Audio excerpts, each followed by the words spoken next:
Hello, magandang gabi mga kanani at tatay. Ayan po at naglagay na po tayo ng cooking oil. At pag mainit na po ito, pwede na po natin ilagay ang garlic. Tara at samahan po ninyo akong magluto ng spare ribs with vegetable stir fry. Ayan po at inilagay na po natin ang garlic at halu-haluin lamang ng bahagya. At hintayin nating mag-golden brown. Pisat-pisatin po natin para lumabas po ang aroma ng ating garlic.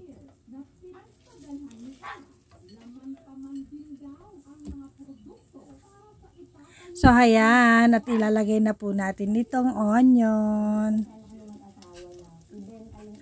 At halu-haluin lamang ulit natin ito ng bahagya hanggang sa ito ay maluto.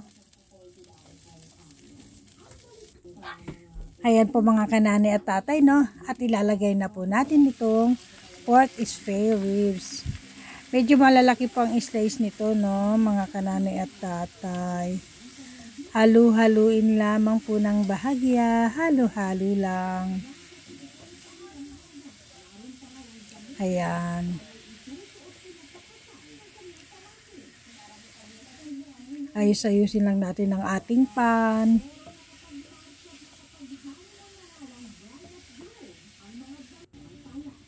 Ayan at maglalagay na rin po tayo ng black pepper powder. Medyo dinami-damihan ko po, no, para mas malasa at malinamnam ang ating lutuin ngayong gabi. At naglagay na rin po tayo ng konting salt. Ayan, halo-halo lang. Ayan, at maglalagay na rin po tayo ng konting water para sa ating pagsasangkot siya nitong ating pork spare ribs para lumasa po ang ating pork sa ating sabaw. At wait lang po natin ito after 10 minutes. So, ayan na po mga kananay at tatay at kumulo na po ang ating lutuing spare ribs with vegetable and stir fry. So, ayan, check lang po natin isa-isa, no, kung medyo malambot na ang laman. Boy, tawag ka. Ayan, medyo malambot na po ang laman, no, dahil bata pa po itong ating karning nabili. Itong ating spare rib. Yang pork spare ribs lang po ito, kaya madali siyang lumambot. Ayan. Dahan-dahan, boy. Ayan, medyo malambot-lambot na po. Pwede na tayong maglagay ng vegetable. Hayaan lamang natin siyang kumukulo. So, ayan, at ilalagay na po natin ang ating in-slice na potato.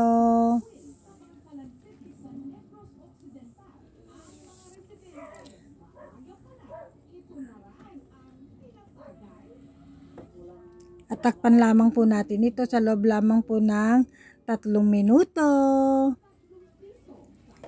So, ayan.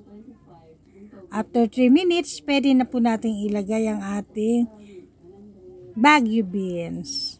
Ayan. At halu-haluin lamang natin ito ng bahagya. Ayan. Ayos-ayos lang po natin ang ating paghahalo para pantay-pantay po ang pagkakaluto ng ating mga vegetable o mga gulay. So, ayan at maglalagay po tayo ng ating liquid seasoning. Medyo mahina ang labas. Ayan, ayan. Okay na. Depende po sa inyo kung gaano karami nyo po gustong lagay ang liquid seasoning, no? Malinamnam naman po yan at hindi naman maalat. Ayan, at konting soy sauce. Depende po sa inyong panlasa kung gaano po karami ang inyong gustong ilagay. Basta hindi po ito aalat. Ayan po mga kanani at tatay, halu-haluin lang.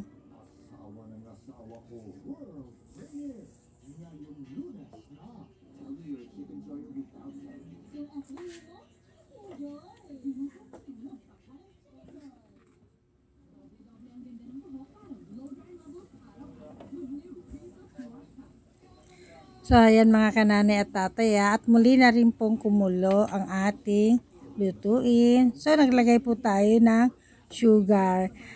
Isang kutsaritang sugar po yan. Kontra alat lang po yan mga kananay at tatay. Hindi naman po yan matamis. Aftertaste po ang tamis ng ating sugar. Ayan po mga kananay at tatay, no? Hinalo-halo lang natin ng bagya. So takpan po natin sa loob lamang po ng 3 minuto.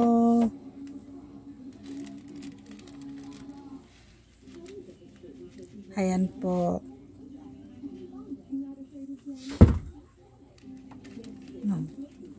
Ayan at naglagay rin po tayo ng konting seasoning powder.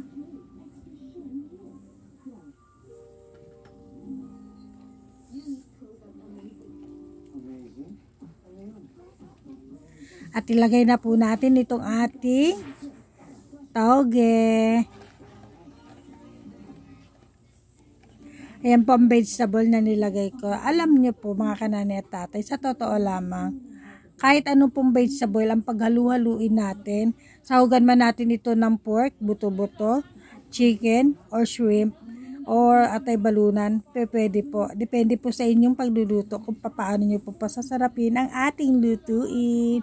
So, inilagay na po natin ang ating bell pepper, ang ating siling panigang or siling green, at inilagay na rin po natin itong chicharo, my favorite vegetable.